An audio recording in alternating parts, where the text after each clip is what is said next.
Symptoms of stomach cancer. Stomach cancer India में एक काफ़ी कॉमन प्रॉब्लम है और आज हम डिस्कस करेंगे कि इसके सिम्टम्स क्या होते हैं। सिम्टम्स मतलब पेशेंट को क्या ऐसी तकलीफ़ें होती हैं जिसके कारण उसको शक पड़ता है कि कहीं स्टमक कैंसर तो नहीं है।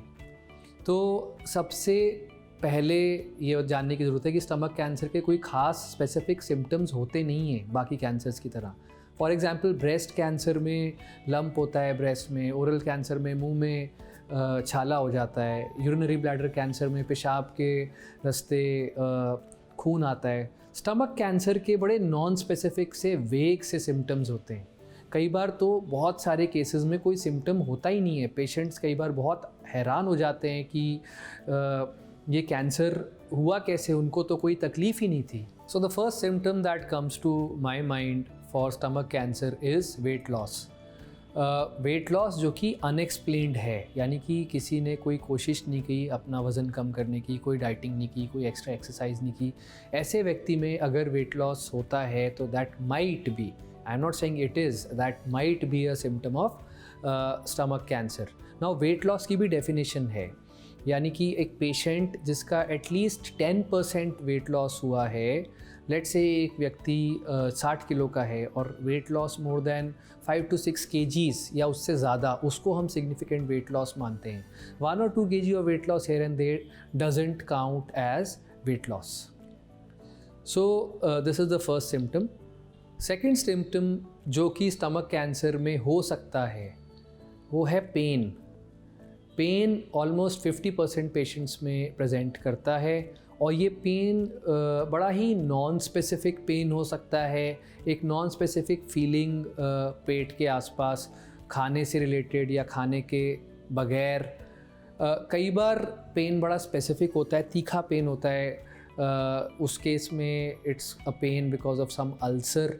सो pain both types, specific pain जो कि बहुत तीखा होता है या non specific vague pain with और विदाउट फूड, ये सारे के सारे types of pain can be a symptom of stomach cancer. Third symptom जो स्टमक कैंसर्स में हो सकता है वो है नोज़िया और वॉमिटिंग। नोज़िया मतलब उल्टी जैसी फीलिंग, उल्टी ना आना बट उल्टी जैसी फीलिंग, और वॉमिटिंग मतलब उल्टियाँ।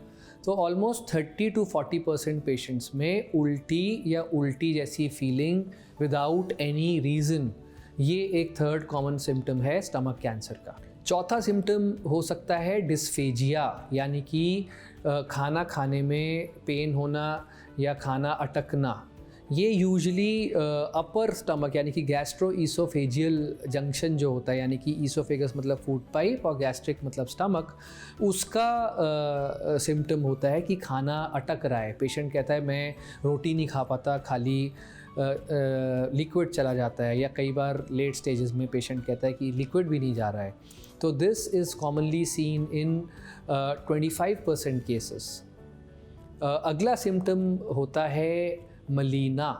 मलीना मतलब कि ब्लैक कलर का स्टूल पास होना। पेशेंट कहते हैं कि जी बिल्कुल तारकोल के रंग का हमें स्टूल पास हो रहा है।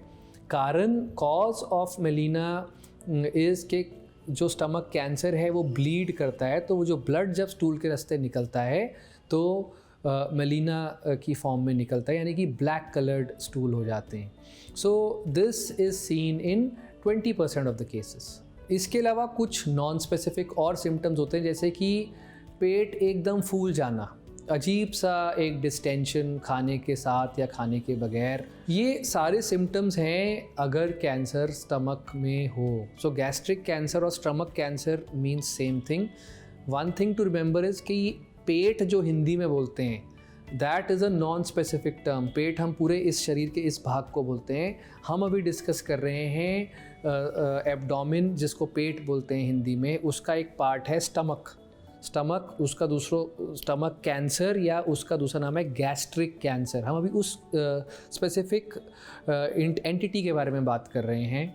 कुछ और नॉन स्पेसिफिक सिम्टम्स जो गैस्ट्रिक कैंसर की तरह प्रेजेंट कर सकते हैं वो है जॉन्डिस, वो है हड्डियों में दर्द या पेट में बेवजह का पानी बनना। तो ये कुछ नॉन स्पेसिफिक से सिम्टम्स हैं। नॉन स्पेसिफिक इसलिए बोल रहा हूँ क्योंकि ऐसा नहीं है कि अगर ये सिम्टम है तो गैस्ट्रिक कैंसर हो ही गया। बट अगर ये सिम्टम्स हैं तो गैस्ट्रिक कैंसर भी एक कारण उसमें हो सकता है। मोटी बात जानने की ये है, अगर बेवजह इनमें से कुछ सिम्टम्स हैं तो आपके डॉक्टर को कुछ जांचें करनी चाहिए इस दिशा में देखने के लिए कि कहीं वो स्टमक कैंसर तो नहीं है। मोस्ट कॉमन जो जांचें होती हैं वो अल्ट्रासाउंड या फिर अपर जीआई एंडोस्कोपी इसी के रिलेटेड होती हैं। Thank you.